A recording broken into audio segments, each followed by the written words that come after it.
Congress party పెట్టిన ఈ పథకానికి మహాత్మా గాంధీ గారు పేరు పెట్టారు. మహాత్మా గాంధీ పేరు పెట్టుకున్న ఈ పథకానికి పథకం పేరు మార్చడమే కాదు, రూపురేఖలు మొత్తము మార్చేస్తున్నారు.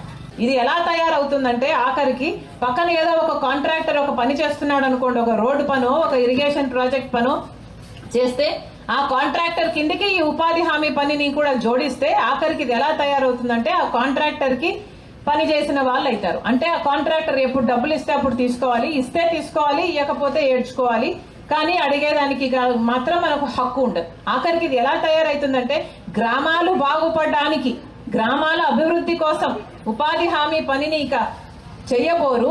ఆఖరికి ఆ కాంట్రాక్టర్ కు లేబర్ సప్లై చేయడానికి మాత్రమే గ్రామాలు తరమవుతాయి అన్నమాట. ఇంతగా తూట్లు పొడుస్తున్నారు. కాంగ్రెస్ తెచ్చిన పథకము 100 రోజులే, మేము 125 రోజులు ఇస్తాము అని ఇప్పటికే గొప్పగా పబ్లిసిటీలు చేసుకుంటున్నాం. మేము ప్రశ్నిస్తున్నాము, గత సంవత్సరమే చంద్రబాబు గారు ముఖ్యమంత్రి అయిన తర్వాత గత సంవత్సరము అంచనా వేస్తే కూడా కేవలము 52 రోజులు మాత్రమే పని ఇచ్చారు. అంటే ఎక్కడా కానీ 100 రోజులు పని ఇవ్వలేదు. సగటున చూసుకుంటే మన రాష్ట్రంలో 52 రోజులకు మించి పని ఎక్కడా ఇవ్వలేదు. అంటే 52 రోజులు కూడా పని ఇవ్వని వాళ్ళు 125 రోజులు పని ఇస్తామని కొత్త చట్టం తెస్తుంటే మనం అందరం తప్పట్లు కొట్టాలట.